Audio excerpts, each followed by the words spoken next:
আমাৰ দলত দেখে ৰাজেন গোহাঁই ডাঙৰীয়াই যে বাটত গৈ পেলাই কান্দি আছে নেদেখে। এজন প্ৰাক্তন সাংসদ, প্ৰাক্তন কেন্দ্ৰীয় ৰেল মন্ত্ৰীয়ে ৰাস্তাত গৈ পেলাই কান্দি আছে মুখ্যমন্ত্ৰীৰ বিৰুদ্ধে, এইটো কোনো নকয়। আমি বিজেপি বিৰোধী দল, ব্যক্তি, সংগঠন আমি সকলোকে একত্ৰিত কৰিব বিচাৰিছোঁ। একত্ৰিত কৰাত আমি আগভাগ ল'ম। আৰম্ভণিৰ পৰা চেষ্টা কৰিছোঁ দলটো অহংকাৰ মুক্ত কৰিব পাৰে, কাৰণ অহংকাৰ অভাৱত আছিল। চিফ মিনিষ্টাৰ নহয়, ক্ৰেডিট মংগাৰ, ধাৰ লোৱাটো যোনে নিজৰ যোগ্যতা আৰু প্ৰতিপত্তি বুলি প্ৰতিষ্ঠা কৰিবলৈ চেষ্টা কৰে। আৰু বিশেষকৈ পঞ্চায়তৰ যিসকল প্ৰাৰ্থিত্ব প্ৰত্যাশী, তেওঁলোকে আবেদন পত্ৰখনৰ লগত এই সংবিধান ৰক্ষা যাত্ৰাত অংশগ্ৰহণ কৰা ফটো এখন গাঁঠি দিব লাগিব যে মই সংবিধান ৰক্ষা যাত্ৰাত অংশগ্ৰহণ কৰিলোঁ, বা পঞ্চায়তৰ টিকেট দিনে ৰিকমেণ্ড কৰিব। MLA, MP, APCC office bearer, DCC, তেওঁলোকেও পঞ্চায়তৰ যিকোনো আলোচনাত অংশ ল'বলৈ হ'লে তাৰ আগতে তেওঁলোকে এই সংবিধান ৰক্ষাৰ যিটো আমি যাত্ৰা কৰিম অসমত, তাত অংশগ্ৰহণ কৰিব লাগিব। এলায়েন্সৰ ক্ষেত্ৰত আমাৰ নীতিটো একেবাৰে স্পষ্ট, কাৰণ আপোনালোকে জানে যে প্ৰায় 300খন জিলা পৰিষদ, প্ৰায় 2600খন পঞ্চায়ত, প্ৰায় 26,000 ৱাৰ্ড মেম্বাৰ। মই একেবাৰে ফিগাৰটো কৈ দিয়া নাই। এইটো আমি গুৱাহাটীত আমি নেতাসকল বহি এলায়েন্স কৰাটো সম্ভৱ নহয়। দ্বিতীয়তে আমি যি অসম বনাইছিলোঁ, অসম সন্মিলিত মঞ্চ, মই এৰি থৈ অহাৰ পিছত অজিত ভূঞা ডাঙৰীয়া সভাপতি আৰু লুইন গগৈ ডাঙৰীয়া হৈছে সাধাৰণ সম্পাদক।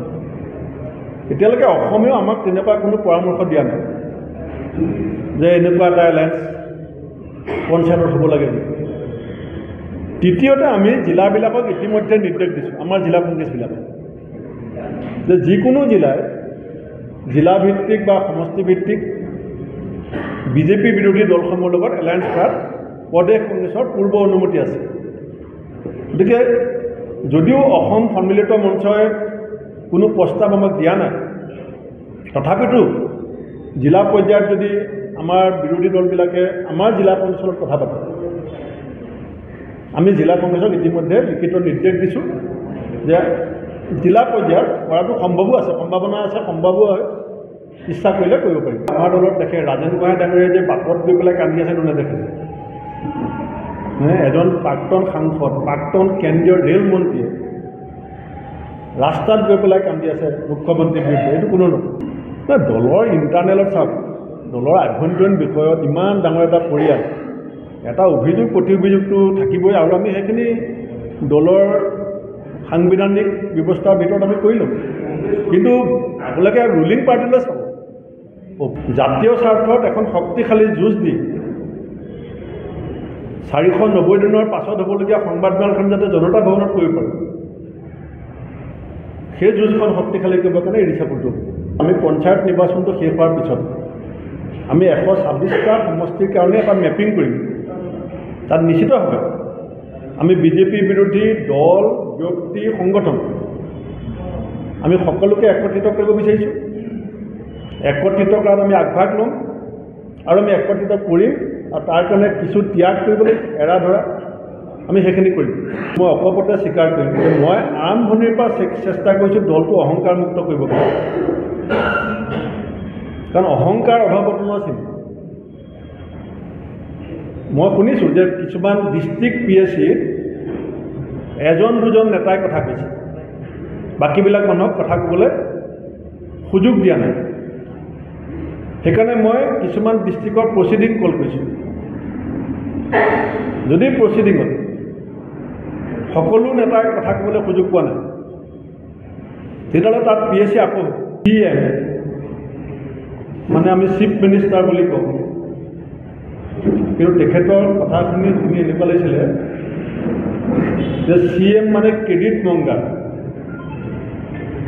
যোনে ধাৰৰ হৈ পেলাই, যেনেকৈ ফিচ মংগাৰ, তেনেকৈ এতিয়া চিফ মিনিষ্টাৰ নহয়, ক্ৰেডিট মংগাৰ।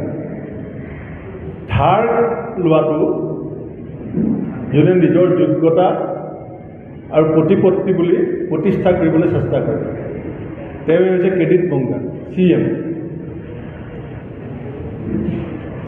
তেখেতে যিটো কৈছে, আগতে আমাক কৈছিলে মুখ্যমন্ত্ৰীয়ে যে অসম ভাৰতবৰ্ষৰ ভিতৰত শীৰ্ষ 5খন ৰাজ্যৰ এখন হ'ব। মই আপোনালোকক এখন মেপ দিম, এখন মেপ মই আপোনালোকলৈ লৈ আহিছোঁ। ইয়াত অসমৰ স্থান উল্লেখ নাই। চাইনিং অসম উজলিছে 2004 চনত বাজপেয়ী ডাঙৰীয়াৰ নেতৃত্বত ইণ্ডিয়া চাইনিং বুলি যিটো শ্লোগান, তাৰ প্ৰত্যুত্তৰ 2004 চনত ভাৰতবৰ্ষৰ মানুহে দিয়াৰ কাৰণে এগৰাকী অৰ্থনীতিবিদ সদ্য প্ৰয়াত ডক্টৰ মনমোহন সিং ডাঙৰীয়া দেশৰ প্ৰধানমন্ত্ৰী হোৱাৰ সুযোগ পাইছিলে ইণ্ডিয়া চাইনিঙৰ শ্লোগান চলি থাকোঁতে। আৰু এতিয়া মুখ্যমন্ত্ৰীয়ে যে অসম চাইনিং বুলি কৈছে, আমি বুজি পাইছোঁ যে তেখেতৰ যথেষ্ট চাইনিং হৈছে, তেখেতৰ লগত থকা চিণ্ডিকেট মাষ্টৰবিলাকৰ চাইনিং হৈছে, কেইজনমান অনা অসমীয়া ঠিকাদাৰৰ চাইনিং হৈছে, কেইজনমান অনা অসমীয়া পুঁজিপতি চাইনিং হৈছে। অসম চাইনিং হোৱা নাই। 2004 চনত